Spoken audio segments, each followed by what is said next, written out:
We'll call our March 11th school committee meeting to order. Superintendent, if you could call the roll. Mr. Bergoli, Mrs. Cahill, Present. Ms. Campbell, Present. Mrs. Hubley, Mr. Leong, Present. Mrs. Perdios, Present. Mayor Koch, Present. Quincy High School Student Representative Sasha Najawan. Thank you for attending, and North Quincy High School Student Representative Marco Mano. Thank you both. Would you all please stand with me? Join in the Pledge of Allegiance. I pledge allegiance to the flag of the United States of America, to the republic for which it stands, one nation, under God, indivisible, with liberty and justice for all. We remain standing for 1 minute. We'll have a moment of silence. As we see in the news every day, we live in a troubled world, and we have a lot of men and women serving this nation to try to keep the peace. And I know there's a lot of Quincy Public School grads who serve in the military, so let's keep them in mind for a minute.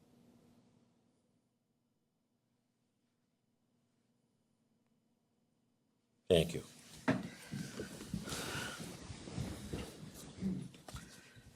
Okay, first item on the agenda is open forum. Anybody for open forum? Going once, going twice? Okay, on to the superintendent's report. Thank you, and good evening, everyone. Hope everyone is doing well. The first item on the agenda is the updated 2025-2026 QPS school year calendar.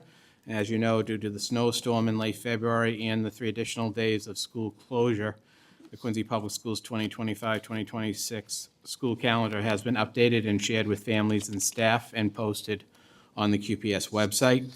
If there are no further weather-related closures, the last day of school for students will be Thursday, June 25th, and the last day for professional staff will be Friday, June 26th.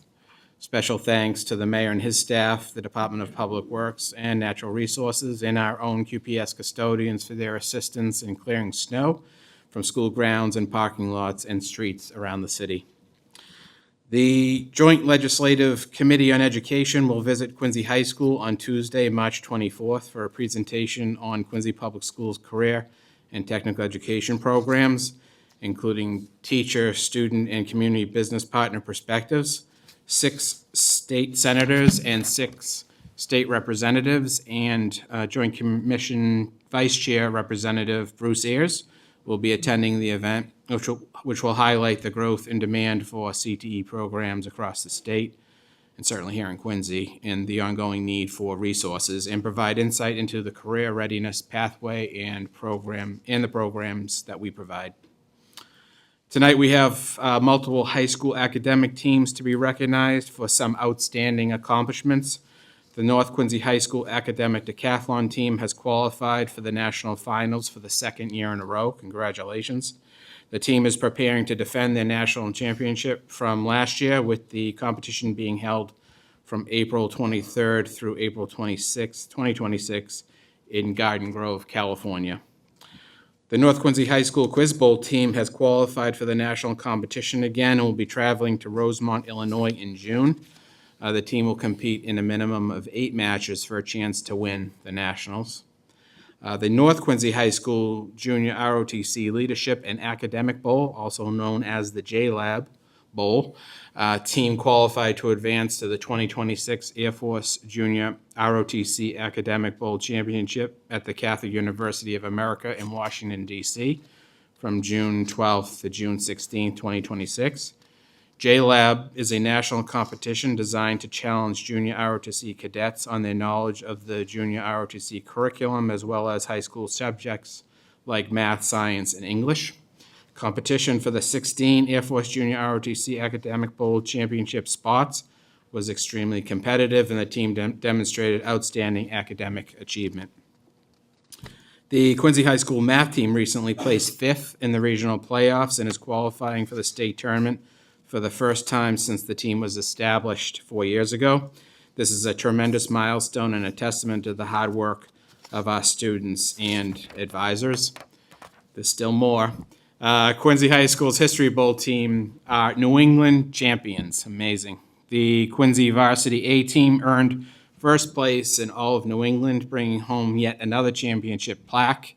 In addition, in the individual History B competition, senior Eddie Giza took first place and senior Ramona Bensel took third place. Quincy Varsity A will once again compete in the national championships in Washington, D.C. this April. And of course, we'll keep you updated on all of these amazing opportunities for our students. We, of course, wish all of our academic teams much success as they prepare for the next round of competition. So best of luck to our teams. That really is amazing. Upcoming Quincy Public Schools and City of Quincy events. Quincy Public Schools is hosting high school course selection events at each high school for incoming grade 9 students and parents. Quincy High School's event was last night, and North Quincy's High School will host theirs on Thursday, March 12th at 6 p.m. Course selection will begin with grade 8 students at their middle schools next week. So these events are an important opportunity for parents and guardians to learn more about the academic pathway options for their students. The combined Quincy-North Quincy Drama Club is presenting the musical Sweeney Todd, the Demon Barber of Fleet Street, on March 13th, 14th, 20th, and 21st at 7:30 p.m. in the Quincy High School Auditorium. Tickets are available in advance on ludus.com, that's LUDUS.com, or at the door for each performance. The annual middle school citywide swimming and diving meet will be held on March 21st at 9 a.m. at the Jerf Community Center pool at the Lincoln Hancock Community School. The Virtual Parent Academy on Substance Use Prevention in partnership with Bay State Community Services will be held on Monday, March 23rd at 6 p.m. via Zoom. This was originally scheduled for February 24th, but postponed due to the snowstorm. Middle school STEM fairs will continue for the next few weeks at Southwest on March 12th at 5 p.m., at Broad Meadows Middle School on March 19th at 5:30 p.m., at Atlantic Middle School on March 26th at 5 p.m., and at Central Middle School on March 31st at 5 p.m.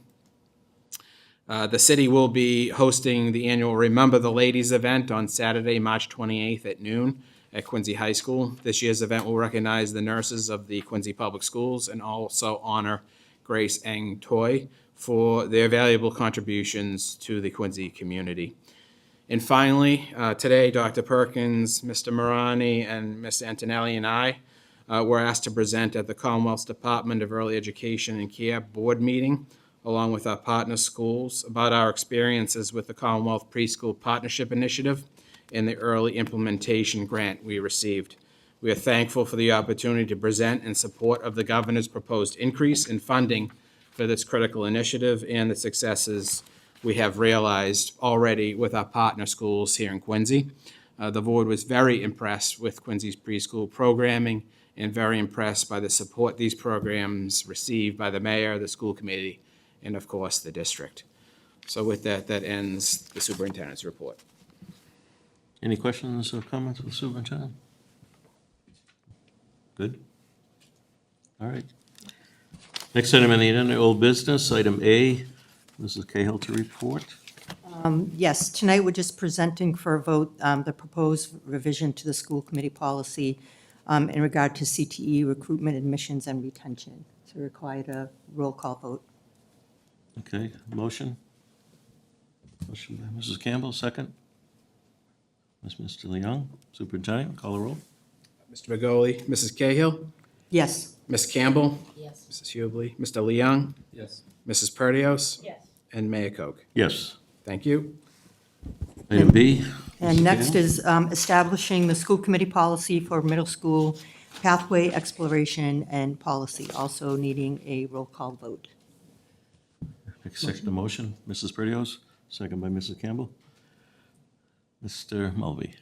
Mr. Begoli, Mrs. Cahill, Yes. Ms. Campbell, Yes. Mrs. Hubley, Mr. Leung, Yes. Mrs. Perdios, Yes. and Mayor Koch. Yes. Thank you. Next item on the agenda, under new business, we have the school nutrition department update. There she is.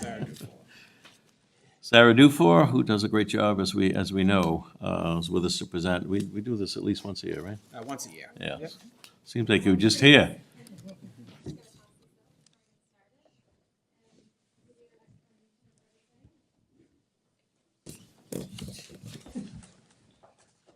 Thank you. Thank you.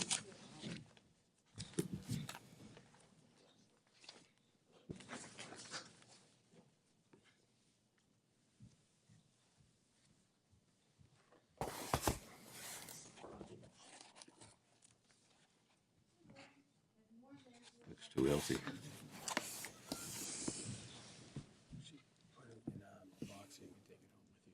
That's very nice.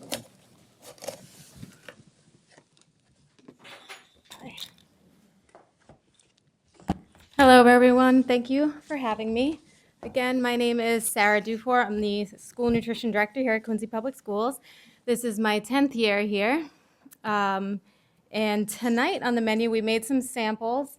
If you can see here, everything's wrapped up kind of tight so you can't see what it is in your little boxes. But the first is a chicken banh mi sandwich. It's a government product, the chicken. It's pulled chicken with a soy sauce honey glaze. And the second item is a curry chicken salad wrap. The third item is a black bean chipotle veggie burger. And the final item, a little dessert, is Irish soda bread, given that it's March. So have a little treat for yourselves. So I know there's some new faces here, so I just wanted to give some information about, one, the food service program, how we make our menus, how the nutrition regulations work for us, and what we do in Quincy every day with these kids. The first slide, should have done that first, that's your menu items. The first slide is about our fresh fruit and veggie program. All of our elementary schools participate in the fresh fruit and veggie program. We've been doing this since before my time, but it has expanded since COVID. We actually have all but 2 elementary schools receiving funding, but the food service department does still run the fresh fruit and veggie program at those 2 elementary schools, which is Marymount and Richard DeCristofaro Learning Center. So this is some of the funding that you can see for the entire school year for the 2025-2026 year. It's a significant amount of money. Each school receives about $50 to $75 per student for the year for fresh fruit and veggies. The fresh fruit is packaged by our vendors or vegetables and brought to each of the elementary schools for 2 days a week, where the kids get to have a fresh fruit or a vegetable as a snack. And the kids love it. They prefer the fruit, but we do, as part of the fresh fruit and veggie regulation, have to provide vegetables, and we give them a little ranch pack too on the side. So again, just a little quick overview of the nutrition regulations, and I'll also go through some of the changes that we've had this school year. Every cafeteria has to serve 5 components. It's fruit, vegetable, a meat or a meat alternate, milk, and a grain. Every child has to have access to those 5 components, and they need to take at least 3. And 1 has to be either a fruit or a vegetable. So if you're ever walking through the cafeteria and you're wondering how the menus are made or why they look as they do, why the kids are choosing what they choose, just know that when they're getting up to the cafeteria register, they have to have on their plate 3 components, and 1 has to be either a fruit or a vegetable. Milk is not required, but encouraged. The protein is not required, but encouraged, and the grain is not required, but encouraged. So you can see from this graph, it's a little bit small, but these are the numbers that represent what a child has to have access to for the entire week. And you can see how the vegetable subgroup is pretty detailed. We can't just serve French fries Monday through Friday as your vegetable. Every day of the week represents a different vegetable. So we might have a leafy green on a Thursday, a red orange on a Tuesday, and then they can have their fries on a Friday. Grains have a certain amount that they have to access every week. Same with meat and same with the fluid milk, which is the 8-ounce containers you see. When we make our weekly menus, at the very end of the week, we have to look at the compilation of the food we serve and make sure that doesn't go over on the total calories for the week, the total sodium for the week, and the total saturated fat. And we have a computer database system that helps us with this. And then finally, this is the sodium chart you can see for both breakfast and lunch.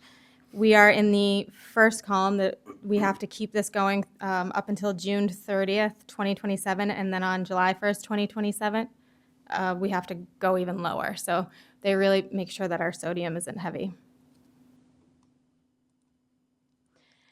Changes for this school year, other than the sodium having to go down next year, the only big change that has happened is in January of 2026, the President signed a Whole Milk and Healthy Kids Act, and which that means that we are not required to serve whole milk. We're not required to serve 2% milk, but we can.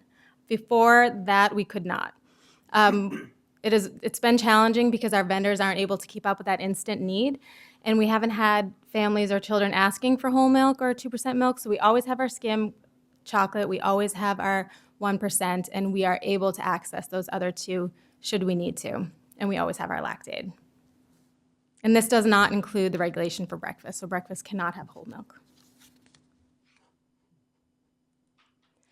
I just wanted to also show you a chart. I've added to this chart each school committee meeting to show how our numbers are changing or growing through the years. And since we've been universally free, so that started right at the 2021-2022 school year. We were free during COVID, but COVID was just such a crazy time. It's just not a good year to measure. But as you can see, the years have gone on and we've gone up. And last year we were serving over 1 million meals, over 1 million lunch meals. And we haven't yet done that in my time here or the years previous. So we're busy. So the biggest change in this school year, which we're very proud of, Lincoln Hancock had a complete remodel of their elementary school kitchen. If you haven't been over there to see it, it's awesome. The graphics are great. It's very spacious, and they did such a great job. I had such great advocacy from the superintendent and Paul Hines and Walter McDonald and the mayor to be able to get this done, and the kids love it. And from there, we've been able to offer 2 to 3 meals a day, different types of meals, so the kids have options, and we are able to really hone in on some good allergy meals for the kids that need it too.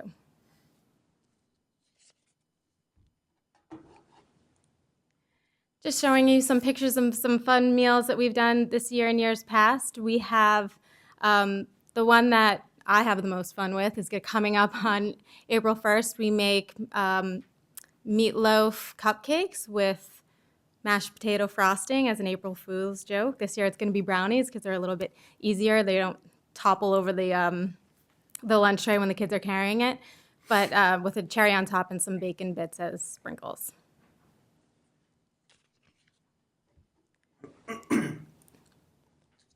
And here's some more culinary inspirations that we've done. We really try to tap into some different cultural dishes that we know the kids like or should try based on the very multiculturally diverse group of people cooking the food and the people enjoying the food. So we've had a lot of fun with St. Patrick's Day meals and Lunar New Year meals, and Lebanese dishes, curry chicken salad as you'll try today, chicken katsu curry, Korean barbecue, chicken or beef not so fried rice, and adobo chicken, shawarma chicken, banh mi sandwiches, and different types of tacos from different parts of the world. One thing that's on the horizon that we're going to try to get done before the end of the school year, we've made a commitment to try a new pilot program at North Quincy High where we will have a vending machine in the lobby that kids can access breakfast as a grab and go. It's a refrigerated vending machine. Inside the vending machine, it's a complete meal, so the kids will have a full, nutritious, complete meal. If they don't have time to come to the cafeteria, they can run and grab it and get right to class. And it'd just be a way to get those kids that are coming in late to help build our breakfast numbers, give kids more variety. Should this be successful, we were considering even converting it into a lunch vending machine too in the afternoon, if that's possible. Our lunch lines at North are wild, as there are a lot of different places. We're trying to get 1,000 kids in and out of the cafeteria eating within an hour and a half. So having one of these vending machines away from the cafeteria might pull some kids who don't have time to get to the cafeteria or just want something quick. And we're going to see how that goes. If it is successful and the kids do like it, we will bring it to Quincy High School too. And it's linked to your POS system, so everyone's free, so it'll just connect to their child's POS system and it'll just count that as a reimbursable meal. So that's really the whole bit of the 2025-2026 school year for school nutrition, but I also brought with me the compost and food waste manager. His name is Finbar Heaslop, and he's going to sit and talk about the compost program that we have at Quincy High and North Quincy High, Broadmeadows, and Atlantic. Hello, everyone. Nice to see you today. For those who don't know me, my name is Finbar Heaslip. I'm the Food Waste Diversion Program Manager here with the Quincy Public Schools. Today, we're just going to give a brief, update on how the program's going. Last time I was here, it's when we first started the pilot program. It was a few months after we started the pilot program at Quincy High School. So from there, we've grown into so we started at Quincy High School, and we've launched at North Quincy High School, and we're in Atlantic Middle School and Broadmeadows Middle School. So now we are in all 4 schools. Oh, it's the mouse.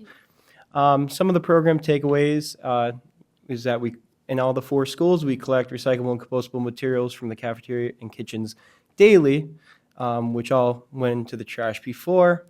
With that being said, we've reduced the amount of trash collected in all the schools. We collect an average of 2,500 pounds of food waste each week. We have those numbers because we've had consistent weighing at each of the schools on scales. So that's a number that we're happy with. We turn the food scraps into compost by a company called Black Earth Compost. They service us and they pick it up and they bring it to one of their Massachusetts compost locations where it supports local agriculture in farms and gardens and whatnot. So it promotes local agriculture and the environment, and it also prevents harmful greenhouse gases from being emitted into the environment, which either way, the trash would originally go to either landfills or burning, waste to energy facilities. So this is a way better way that's better for the environment to take care of our waste in the proper way. Our main thing is educating and inspiring students on the importance of sustainability. Every school that we go to, we make sure to make it fun with students, educate them, have quizzes, have games, really get them hands-on in what they're doing. So next step in the program goals is we'd like to launch the food waste separation program at the remaining 3 middle schools and to be fully operating in all 7 schools by 2027. We will be wrapping up at Broadmeadows soon. We're ironing out some details to find the next middle school. And that's a realistic goal for us, so excited to get things going.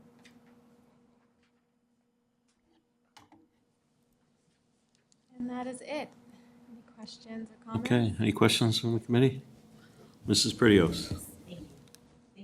For the food and for being here and telling us about the program. Thank you for always trying to make it exciting and creative for the kids, even if it doesn't always go that way for them. But I appreciate all the thought and the work that go into making it healthy for them and fun. So thank you for that, as always. I was noticing on the fresh fruit and vegetable program, I see Point Webster on there. Does Southwest, is that part of that program as well, with the 5th grade there? It's part of Point Webster because of the economic need at that school. They met the threshold, but Southwest did not. But it's because they have 5th graders that kind of push them into it. I know Southwest does too, but Point Webster is the one that qualified. Gotcha. So 5th grade, even though it's at Southwest, it wouldn't qualify? No. Okay. Yeah. All right, so that's that question. And then you mentioned the Lincoln Hancock remodel, and I think that's not the first school that's had that remodel, right? So how many schools now have the updated kitchen facilities that can offer the different alternative meals, and how many are you still working on updating? So Lincoln is the first. First, okay. RDLC was kind of separated. It had its own new building and everything like that. So they are at elementary school functioning as a full functioning kitchen. Squantum will be the next one, but we are hoping to sneak in maybe Snug Harbor. We were hoping this summer. I don't know if that's going to happen, but definitely next summer. They will be the next school. Great. I would love to do them all tomorrow. Yeah. But it's funding and it takes time, and it's nice to roll them out slowly because it kind of entices the other managers and the other schools to say, hey, this is what's going to happen and this is so exciting, and the kids really like it. So it's been great. That's great. It's great to know that that's the goal too. Yeah. So that's great. My kids still love the Wings and Fire. Oh, Wings and good. Fire is the favorite in my house. When it's always, they bring their lunch and then they eat Wings and Fire and their lunch from home. So there's always a good lunch day on that. And for you, Finbar, just a couple questions. Do you still use volunteers in the schools to help with the separation of the compost and the trash? Yes, but in different forms. When we first launched, we had volunteers through the Wollaston Garden Club. However, we have a paid employee, Yulia Houghton at Quincy High School and Mike Chen at North Quincy High School. Atlantic Middle School is the first school that we've had where they fully adopted the program.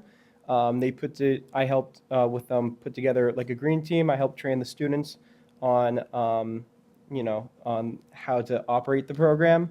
And that's going to be the mold that we're going to try to stick to for the middle schools. So for students and staff to be aware of what's going on there and to operate it that way. Okay, and you find that kids follow that if there's not like a dedicated volunteer kind of? Yeah, it's been going very successful at Atlantic Middle School, so definitely. That's great. And do they still do the, I know at Quincy High, they had that share table sort of thing. Do they still do that at both high schools or even at the middle schools as Yep. well? Everywhere, yeah. Everywhere? Elementary. Yeah, I think it's fantastic. Yeah, a lot of the kids, I saw one kid pound like 9 yogurts back to back to back. And it was a lot of yogurt, but it was healthy. So thank you both very much for all you put into it. Thank you. Thank you. Anybody else? Mr. Leon? Thank you both for coming in here and sharing that information with us. I know firsthand how difficult your job is. My kids' friends give me a lot of feedback on school lunches. So kudos to you for being creative and trying to expose the kids to just a wide variety of foods and, of course, looking out for their nutritional needs. My question is about the number of meals. So 1 million meals, it's very impressive. I'm wondering, first of all, are students able to get parts of a meal?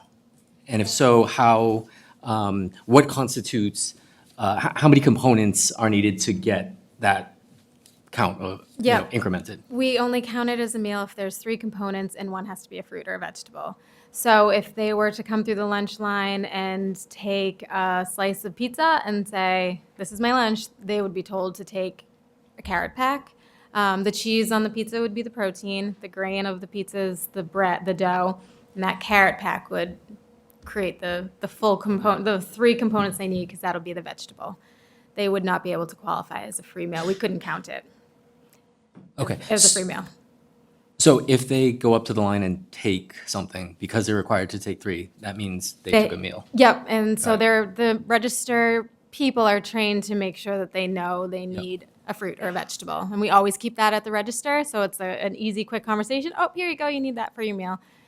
Okay, sort of and then same with breakfast. Same with breakfast, yeah. It's a little, the components are a little different because we don't require a vegetable, so it's to serve at breakfast. So if they have a cereal and a milk, it's here's your fruit. Gotcha. Yeah, Okay, thank you. you're welcome. And then pertaining to food waste, thanks for your continued efforts there. I'm wondering if food packaging is part of that, because I know at Central, the PAC has some program where they're trying to collect like certain yogurt containers, lids.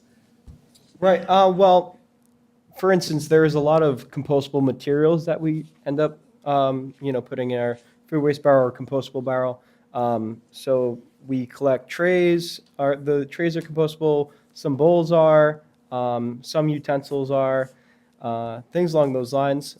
As far as anything else, it depends if it's recyclable or not. We usually check them.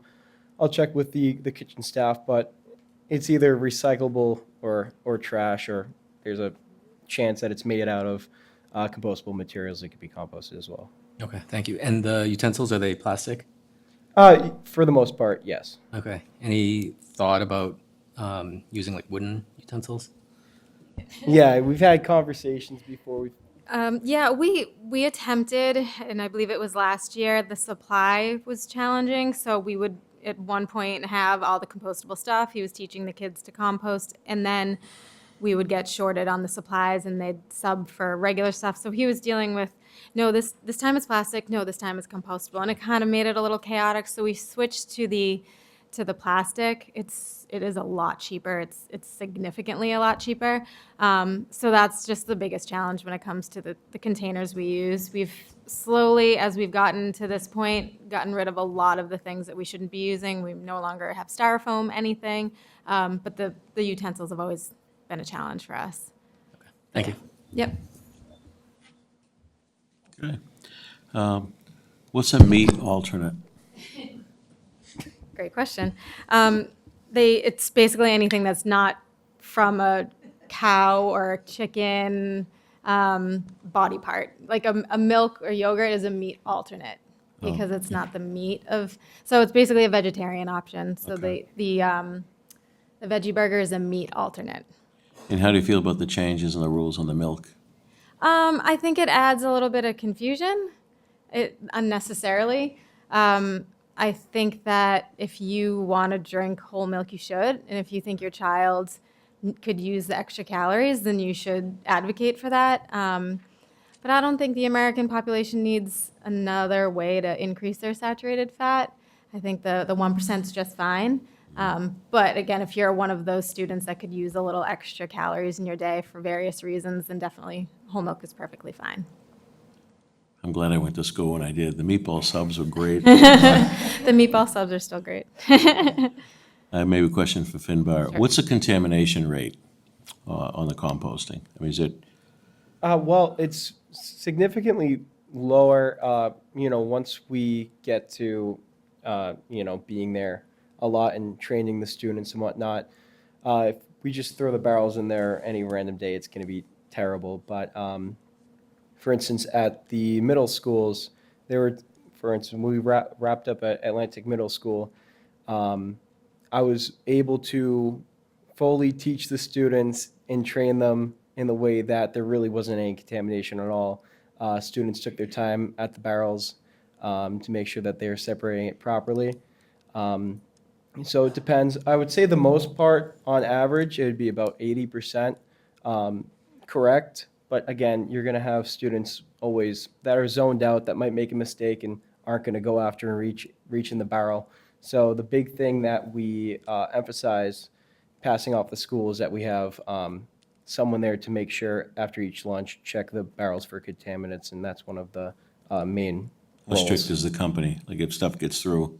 Very strict. Yeah, Yeah, they'll if they see trash in there, they won't pick up the barrel. okay. So, but it's not something that we don't have to really deal with, which is great. Mrs. Cahill? I didn't recognize you with the mustache and the beard when you were sitting there. Nice to see you. You too. I think what I like when I volunteered a couple of times at Quincy and at North, and we talked about having the younger kids getting involved so that because they're more engaged in trying something new like that, And what I think is going to be a successful is having them start at the middle school, so then when they get to the high school, they're already into that mindset of doing it, Watching the kids in the high school, in the beginning, when the program was starting, they were just like, yeah, I got to get out of here, and just throwing stuff in the barrels. And talking about putting your hand in the barrel to take out something, you would do it all the time. But I love the fact that you're going into the middle school so that it will translate, as they get higher into the high schools and stuff. I think you'll be more successful with the program. Right, thank you. I'm excited to see what happens being in Broadmeadows this year and going into potentially another middle school that where most of the students will go to Quincy High, because when we started with the freshmen this year, I talked to who's at North Quincy High, and I was like, how were the freshmen? It's like a lot of them, knew what they were doing because I was at Atlantic last year. Exactly, yeah. And then at Quincy High, I was like, any luck with? And not too much, because not too many students from Atlantic They've go to already Quincy been High. exposed to it, yeah. Yeah. Yeah, so that's a great move. Yeah, but thank you. Well, thank you both. I doubt Mrs. Lebo's watching, but I know Emily was so involved in this program, Finbar. I just want to give her a shout out. because Yeah, she really got us going. Yeah, absolutely. Emily Lebo was great in this, and Ruth Davis has also been a big help in the program, and so shout out to both of them. Great. Excellent. Thank you both. Thank you. Thank you, Sarah. Thank you, Pimba. Thank Nice you. job. New business item B, DESE District Review Preliminary Information. Dr. Perkins to present.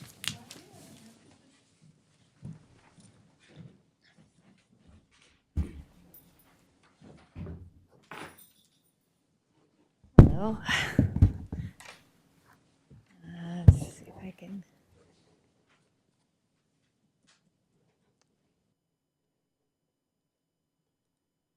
Okay, well, thank you for having me. I just wanted to update you on where we are in terms of the district review. So we completed the district review, as the superintendent had mentioned in his superintendent's remarks at a previous meeting. But we have since received, and you all have a copy of the observation summary report that they provided to us. And we also had a debrief phone call with the Department of Ed. So there's multiple steps. This is still the beginning steps. There will be like a comprehensive report that will be provided at the end of the review that will incorporate all of these things, and we will have a chance to make any factual corrections. So, but right now they shared the observation feedback, and they also shared high-level themes with us. And so I just wanted to go over the observation summary report. So the observations were completed by 7 different observers over a 2-week period, beginning the week of January 28th. Some of you may remember that we had quite a snowy week, and so we did have to reschedule many of the observations. So that did complicate things, but we did our best and we got them done. So the observers completed 144 observations that occurred across all 19 schools, including the RDLC. And I think we figure that this is probably about 10% maybe of our classrooms within the district. And the primary focus was on literacy, English language arts, and mathematics. They did not go to any special education classrooms, any EL classrooms. They rarely went to social studies or science classrooms. And they only went really to different classrooms if there was something going on, like there was a test in the English classroom, then they might go to the science room. They spent a half day at the majority of the schools, with the exception of the 2 high schools where they spent a full day each. The class observation tool was used to guide the observations. So just as a reminder, the pre-K to 3 protocol includes 10 dimensions, which we'll talk about, related to 3 domains. And the domains are emotional support, classroom organization, and instructional support. And the upper elementary and secondary protocols include 11 classroom dimensions related to 3 domains: emotional support, classroom organization, and instructional support, in addition to student engagement. I will say, I do think that one of the best decisions that we did fight the fight for, and we were able to do, was that we had our leadership team escort the observers, because they are not quarried or fingerprinted with us. And so we escorted them around. And so we did get a pretty good sense, and I'm sure that Gail has, from the QEA, has also heard some feedback on the observers. The observers did not have a background in education. The majority of them, it was their first job out of college. So they had participated in a 2-day training, and that was it. And so I do just want to point that out, because I personally have a very hard time with that level of educational experience, evaluating teachers in many cases who have been with us for 10 years, 15 years, 20 years. And they're making these judgment calls on the quality of our educators. So I just wanted to say that, because it bothered us, and I'm sure it bothered the teachers as well. So just in terms of, this is just a picture of what the different dimensions and domains are, what makes up emotional support, what makes up, some of it, the classroom organization and instructional support. And we'll talk about each one of them. So this is just an overall picture of the scores that we received, and they do take the aggregate of all of the scores and they put them together and they create the report. So in order to kind of figure out where we fall, so a score of a 6 or a 7 is considered to be in the high range, which is a good thing. A middle range is 3, 4, or 5, and a low range is a 1 or 2. I do just want to point out also that I did look at other reports from Chelsea, Fall River, Taunton, and Quincy has scored is higher than these schools, these districts in almost every area. Some areas, a few, we were the same, but the majority of the areas we were actually higher than. So emotional support, we received scores that were considered mid-range. Classroom organization was definite strength for us, and we received scores across the board that were in the high range. Instructional support, we received scores that were in the lower mid-range, and student engagement was in the upper mid-range. And I will just say it's interesting to know, as the superintendent mentioned, he and I were at the board meeting for the Department of Early Education and Care, and they use the class tool as part of their protocol. And in their report, the instructional domain was the lowest. And they said that is historically accurate, that for whatever reason, the instructional domain across the board is always the lowest score in the class observation report. And so then when I came back, of course, I did some research on it, and that is the case. And so just to go through how we did in the different areas, in positive climate, we did pretty well. We were middle to high. And this basically looks at the emotional connection between the teacher and students and among the students, and the warmth, respect, and enjoyment communicated by verbal and nonverbal interactions. And so what they're looking for, according to my research, I've never administered the class protocol, but according to my research, they're looking for teachers that share a warm and supportive relationship with their students. In terms of teacher sensitivity, this was another relative strength for us. We received an overall rating of 6.2, which is in the high range. And so this encompasses the teacher's awareness of and responsiveness to students' academic and emotional needs. There's high levels of sensitivity and facilitate students' ability to actively explore and learn because the teacher consistently provides comfort, reassurance, and encouragement. And so they're looking to see that the teachers are aware of the students and their needs, and that how they support that is consistent and accurate in the classroom. So regard for student perspective was one of our lower scores. And I do just want to point out, I do feel that, personally, I feel that many of these scores contradict each other.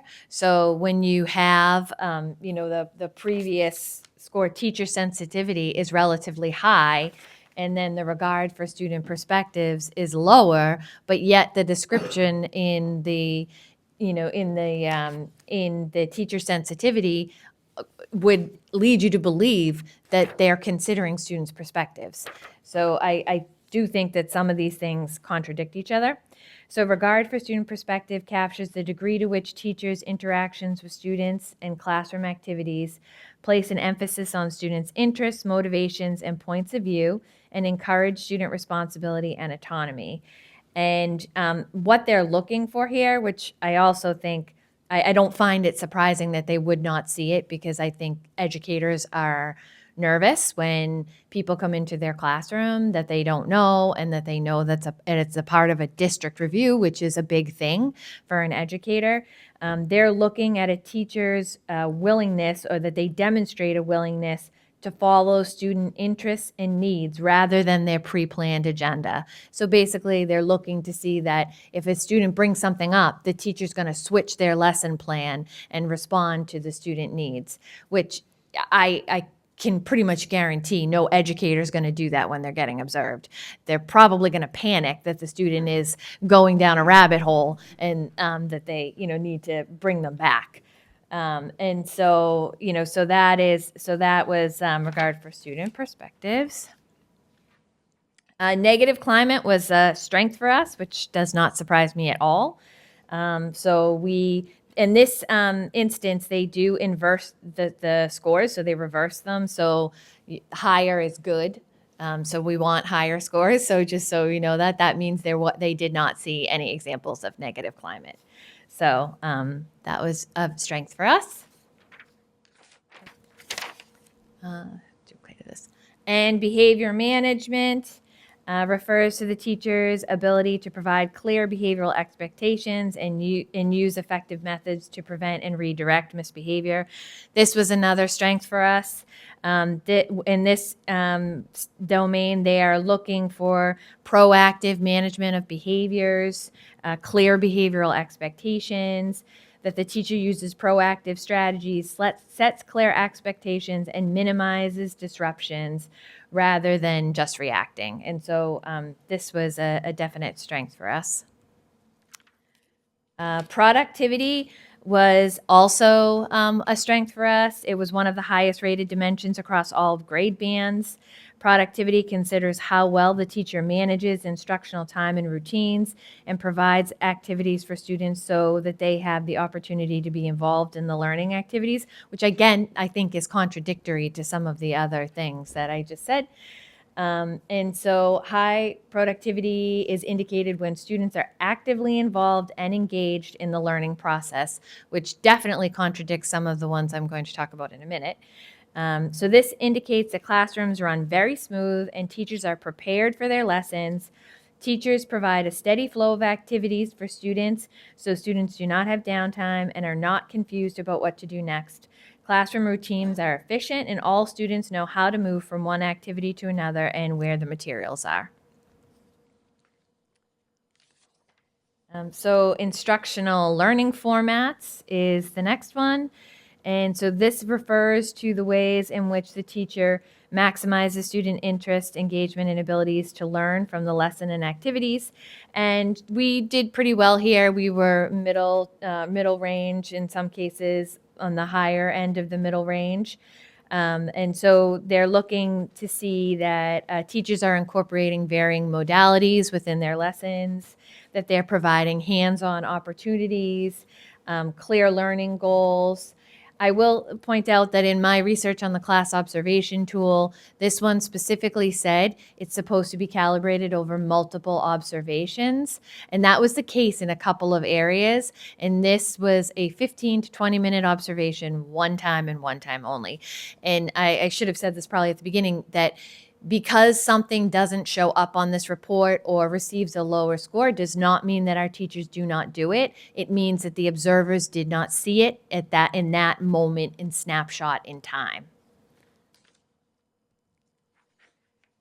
So concept development. Concept development refers to the teacher's use of instructional discussions and activities to promote students' higher order thinking skills and cognition, and the teacher's focus on understanding rather than on rote instruction.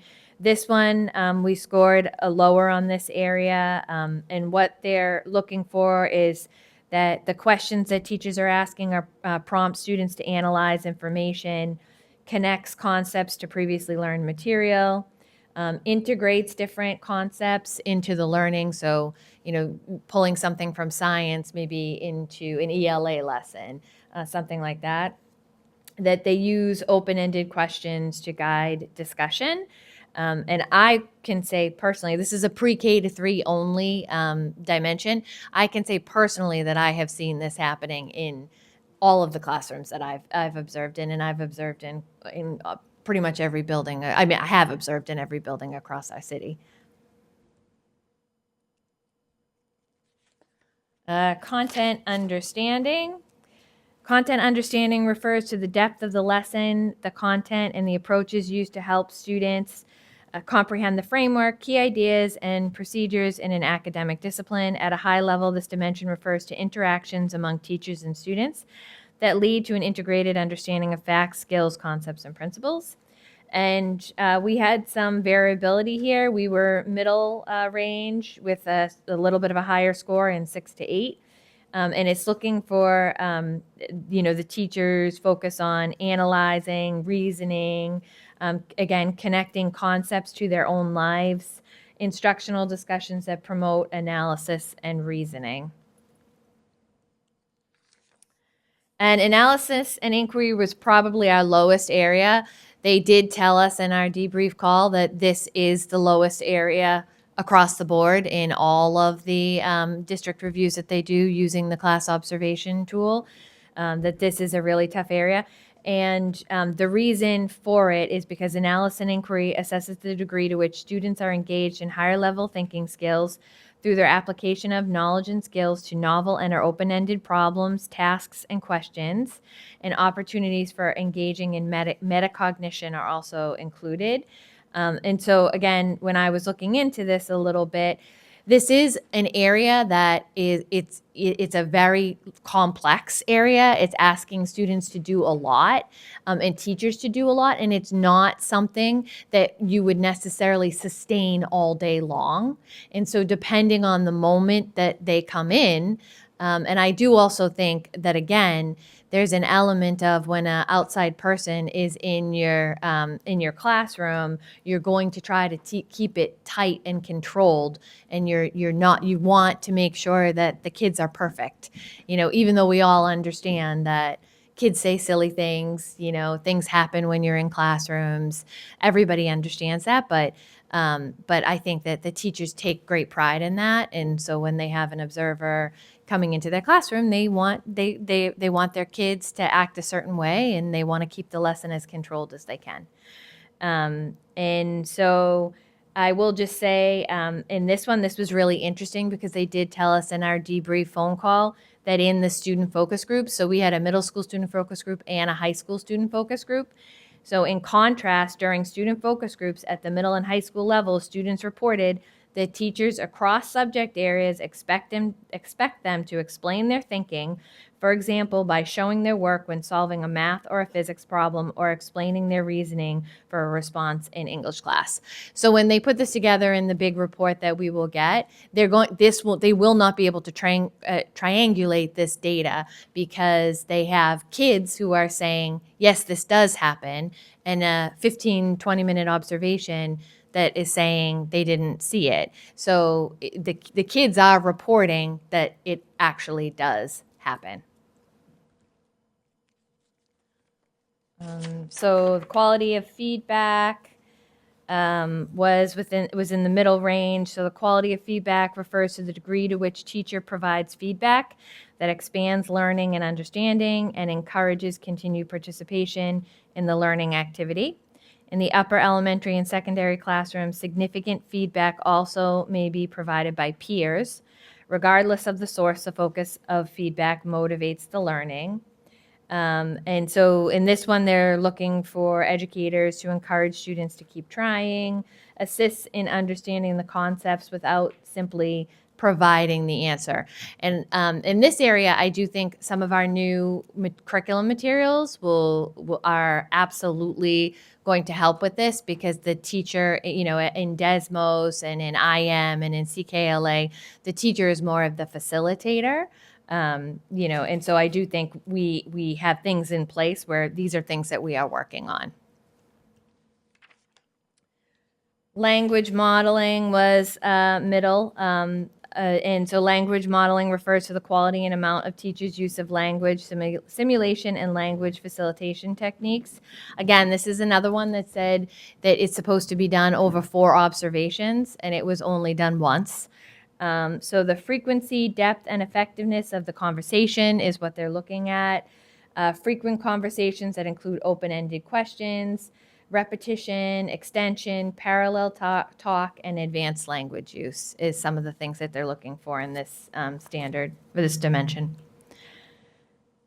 Instructional dialogue was also a middle score. Instructional dialogue captures the purposeful use of content-focused discussion among teachers and students that is cumulative, with the teacher supporting students to chain ideas together in ways that lead to deeper understanding of content. Students take an active role in these dialogues, and both the teacher and the students use strategies that facilitate extended dialogue. So this is looking at how educators question and then follow up to encourage communication.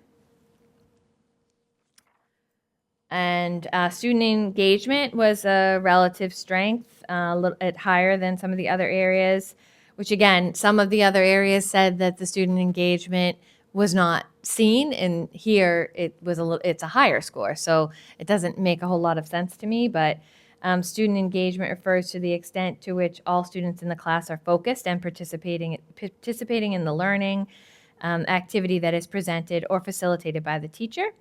The difference between passive engagement and active engagement is reflected in this rating. So this directly, I would say, even though this is a higher score, I think that it does contradict the productivity score, because the productivity score also takes into consideration student engagement, and that was our highest score. We were, in the high sixes, and this one it's a 5.2. So I don't understand how those two things correlate. So it looks for time on task, participation rates, actively engaged students versus students kind of just passively sitting there. So here is just a summary by grade band for each of the dimensions. You can just see the breakdown. This is the pre-K to 5. And this is the 6 to 8 breakdown. And this is am I in the 9 to 12? The 9 to 12. So just a quick summary of our debrief call, because this was only one component of what the district review looked at. It was massive. It was all encompassing. It looked at HR practices, budget practices, curriculum practices, as well as observing the teachers, as I said. And so they shared just some higher level themes with us. So just to share with you, kind of the direction and the things that we can expect to see in the comprehensive report. So in the area of leadership and governance, this was a strength for us and a very positive theme that came out of the district review. So they informed us that we have, which I think we knew, but that we have strong collaborative relationships among district leaders and you all, the school committee, and the municipal officials, with all groups describing close coordination on budgeting, planning to support the schools. The mayor's position as the chair of the school committee contributes to the collaboration and alignment of work between the district and the municipality, which I think we all see that in how well our schools are taken care of and the facilities and the things that we're able to do in the district. And that the QPS leadership team was another strength, that because we demonstrate strong longevity with many district and school leaders having advanced through internal promotion, was also a strength for the district. And then in terms of curriculum and instruction, there were some strengths and some areas of focus, which were not surprises to us at all. We had already identified these areas as areas that we know are kind of on our list to address. So many elementary and middle school, we know that we just adopted brand new programs, and they are aligned to Ed Reports and Curate. In particular, the elementary ELA and math curricula meet expectations. They're very highly rated on Ed Reports and Curate, which we knew. And then middle school ELA is an area of focus, which we had already identified.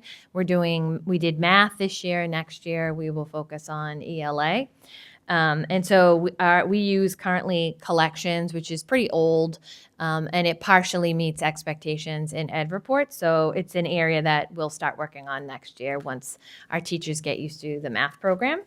And Desmos is very highly rated on Ed Reports and Curate, so we knew that. At the high school levels, an area that they, highlighted, again, that we knew is that most curricula is teacher developed, with the exception of Amplify Desmos, which is also used in ninth grade.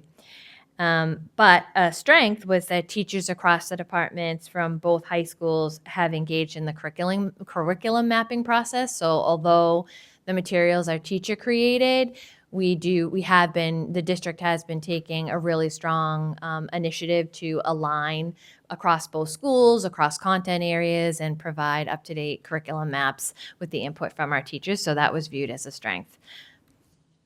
And then another strength for us was our assessment process. That was a big strength, and they told us that many schools do not have this in place. Many districts do not have this in place.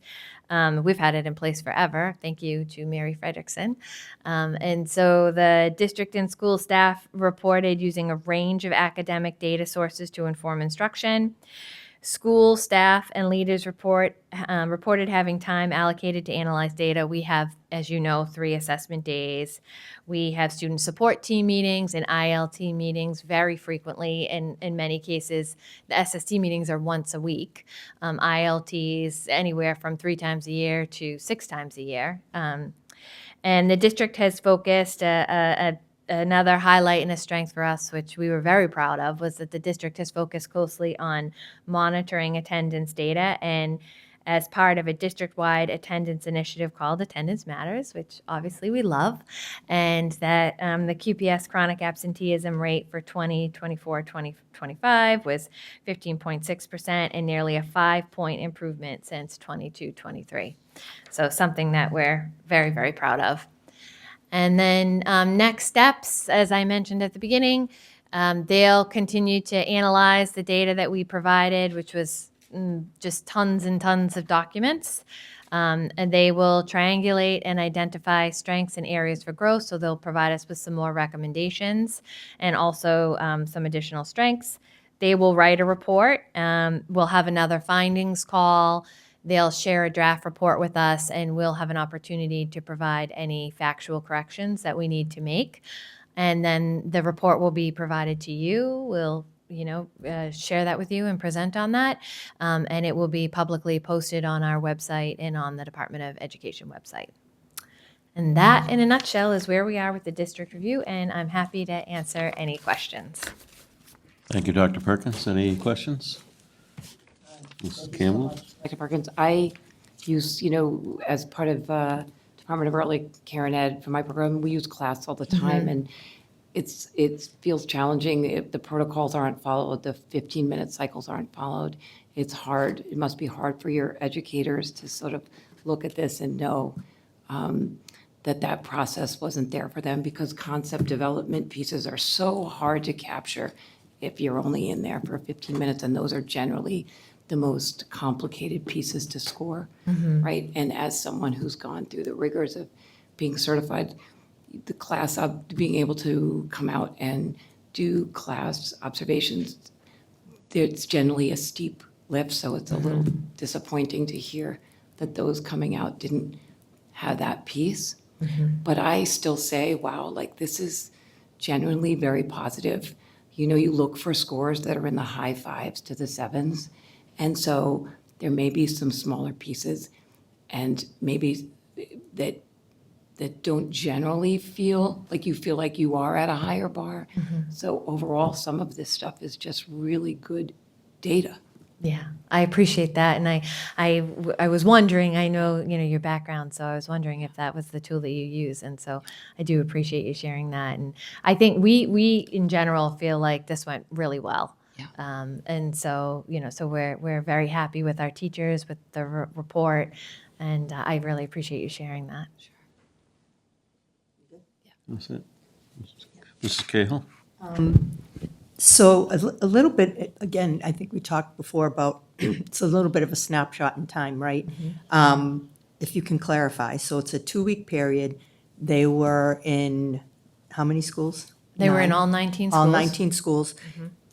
Half a day was the norm, Right. And how many classes did they go into in that half-a-day period? in a Between building? 5 and 6 in a half a day. So depending on the size of the school, at the middle school, they went into 6. At the elementaries, primarily 5. And then the high schools, they were there for the day. So the I day. think they did around maybe 10 or 11 observations. And each observation was about 15 minutes? 15 in to a 20 class? minutes, yeah. Did we determine what classrooms they were going to go into? Or did they No. just randomly pick They where they were randomly going to go? picked. We gave them a schedule, which is what they initially wanted to do, was that we would give them the schedule of the classes, so they would have that predetermined. And they do have backup classes in case a teacher is out or a class is giving an assessment or something like that. And so they basically said, you're going to give us the schedule, and we'll say, bye, see ya, and then they'll kind of go on their way. And we said, no, you can't do that. You're not fingerprinted and quarried with us. We're not going to do that. And so after we had multiple meetings with them, we did finally come to an agreement that we would escort them. So people from our team and the curriculum and assessment team and the superintendent's leadership team were with them the entire time. Okay. And then the other thing, I mean, I think we have to take this with a grain of salt, only because of to your point, we're having people without an academic background assessing our staff and curriculum.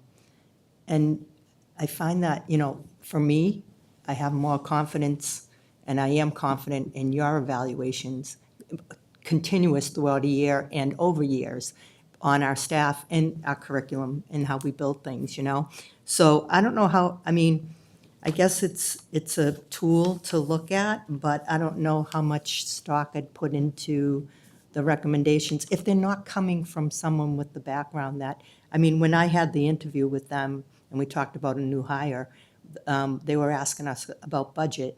And the young girl that was in the interview didn't even know how our budgets work. Like, I basically had to explain the different components and where budgets come from in the district.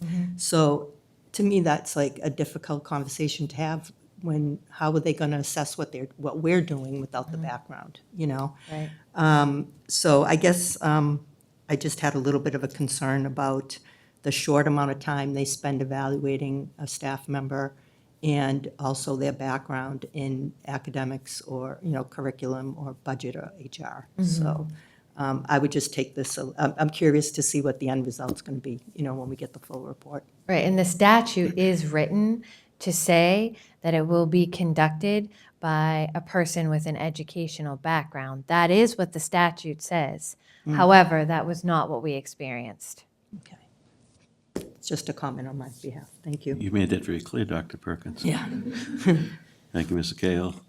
Mrs. Pretios? Thank you. Thank you for presenting this. I am similar to my colleagues. I'm grateful for the current relationship that the QEA and the educators have with the SLT and you specifically, and just and Mr. Marani, and just going into the schools and our teachers. We know our teachers. We know that they're excellent. So I wasn't looking for this as an evaluation or to give us more information than we didn't already know. I think where the strengths and potential weaknesses are, and I think you're always working on it, as Mrs. Cahill said. So that's kind of how I took this to be, and hearing that they didn't have the background we would have preferred them to have was just even more kind of led to my feeling. I was curious though, why is it bad that that teachers create material? Why do they want to have to use like a Desmos, and why were we given a negative score? Because we're not trusting our teachers to use the background and the training and all the education they've had to create curriculum to get the standards across to our kids. I feel like that's always what they used to do when I was a kid, right? So why is that looked at as so negative now? Yeah, so it's a really good question. And I don't personally view it as negative at all.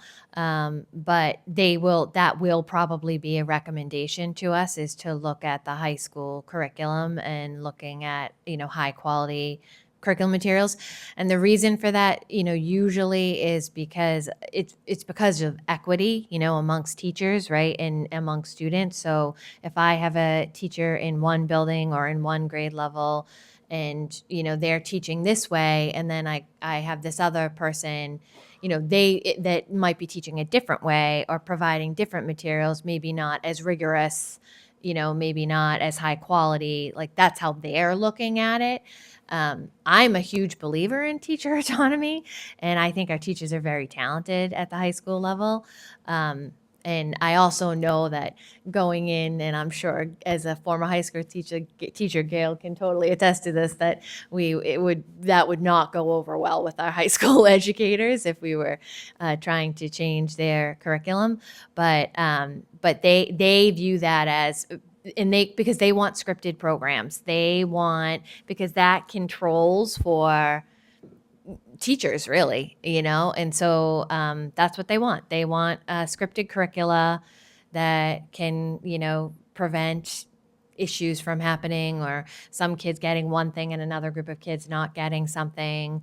But we have curriculum maps. That's why we have curriculum maps, and we cover the standards, and I feel absolutely confident that our teachers do a phenomenal job and cover everything they need to cover. I totally agree. And I think it's working fine the way it is. And I'm sure you address it if there's, you look at the outcomes, right? We do. And if there's a class that is consistently not doing well, I mean, that's how you would find that out and address that problem, right? So I think that I agree with you on that, and I'm glad to hear you read it like that. Did the educators know these specific areas they were going to be evaluated on before the observers came? We did. I provided to all the principals the dimensions, the Yeah. list that said, like emotional support, and it said like what the different things were. I also shared it with Gail. Gail was with me on the call with AIR, the consultants. She and I did it together, where they told us how the observations were going to go, what they were going to be looking at. So she actually was with me on the call when we found out what was going to happen. Gotcha. And then I think my last question was, and then I just had one kind of thought, but did they go to all the levels at the high school? Did they go, or even the middle school? Did they go to some advanced classes? Did they go to AP classes? They went to all the different levels? So they went to whatever was available at the time, which meant that it could have been an advanced, it could have been a CCP, it could have been, any one of them. They didn't discriminate, so they saw a wide breadth of classes. Okay, because I would tend to think that some of that would actually factor in, like some of those classes, they're a little more built for having a little more like, you can go down a rabbit hole a little bit more because that's what that class is designed for, right? Or that level might be designed to encourage that, where maybe a different level isn't. So that wasn't even really addressed in here either, which was frustrating. Did you know, so you get the numbers of each, like the instances of each, but did you know like which school got which Nope, number? So you just no. got the You just collective did, data. yep, they just give you the aggregate. They don't tell you where or what grade level, Okay, that's probably who it was or anything like that. No. And my last comment was that I'm not surprised in the high teacher sensitivity scores and the high on the negative climate, but in a good way. Yes. Just, every school, the teachers are doing just great work, caring for the kids, making the kids feel valued. And we see that in the vocal survey. So, I mean, I wish that they would look at the vocal survey in conjunction with this, because a lot of that is the same. And so I'm just super proud of our teachers, and I hope they're not feeling like this is a negative reflection on them. So, and thank you all. Yeah, thank you. Chair recognizes Mr. Leung. Thank you. Thank you, Dr. Perkins, for taking us through this debrief data. I can read survey data and tables as well as anyone, but your context and analysis make this actually meaningful. I mean, dare I say, it wouldn't be useful without the context and analysis that you've added, right?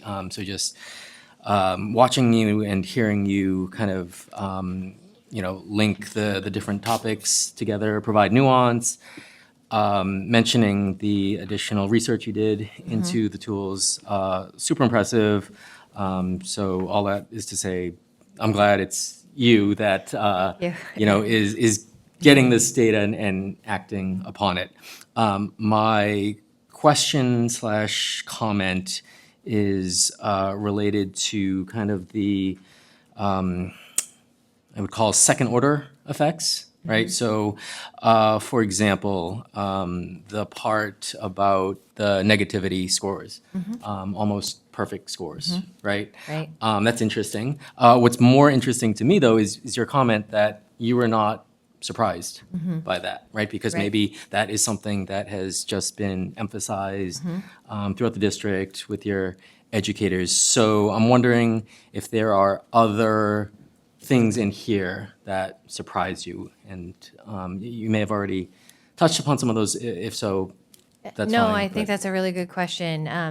And so, I think that the analysis and inquiry surprised me. That definitely surprised me, because and Mr. Marani is behind me and he can attest to this. We have done collaborative observations with principals. We were just at Point Webster the other day with all of the middle school principals in 2 of our math classes. We went to Broad Meadows and we were in history classes. We went to Atlantic, and we were in science classes observing open SciEd lessons with all of our middle school principals together. And we've done the same thing at the elementary level, in addition to just the observations that Mr. Marani and I have done in every single school, including the high school across our district. We have observed in many, many classes, and I have seen the analysis and inquiry in action in every single one of our schools. So I don't know if the teachers were just nervous when they came in, and they were, but I definitely, or it was just bad observers, which could absolutely, I'd go with that before, anything to do with our staff. But so I absolutely, so some of those areas that were like a little bit lower, I've seen the teachers doing it. I have absolutely seen the teachers doing it. So, so I think that, that kind of surprised me. I was not surprised by the fact that we have really positive climate in our classrooms. I wasn't surprised at all by the productivity, because when I go into classrooms, our teachers are well planned, the kids are engaged, and if there are kids who are struggling, we know about those students. We're working with that staff. They're reaching out. We're helping. We're supporting.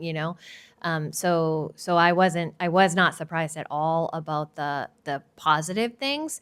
I see some of those things. I think that if they had the opportunity, as Ms. Campbell said, to do multiple observations, which is how the tool is actually supposed to be used over time, if you'd done 4 or 5 observations and then you kind of aggregated all of that data, I think we would have seen a very different picture.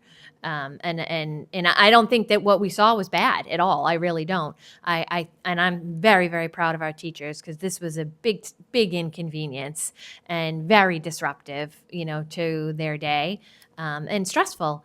And so I'm very proud of how they performed and how the things went. But those would be the areas. Great, thank you.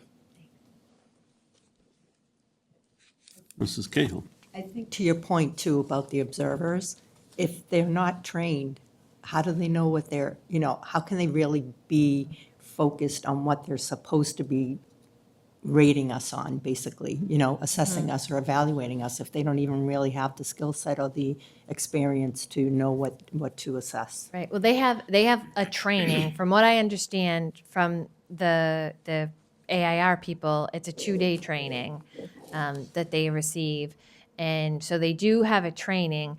However, and then they're given basically like a checklist, and there's things, and I'm sure Ms. Campbell, you could probably speak better to it than I could, because I've never used it before, but they're given basically like a checklist, and they look for different things. They time things, how many times a teacher interacts with students, or how many times, students are participating, or are they sitting there passively, like over a 5-minute period, or so I think they do things like that. But there's so many nuances Yeah. to classroom instruction. Yeah, So, Anyway, yeah.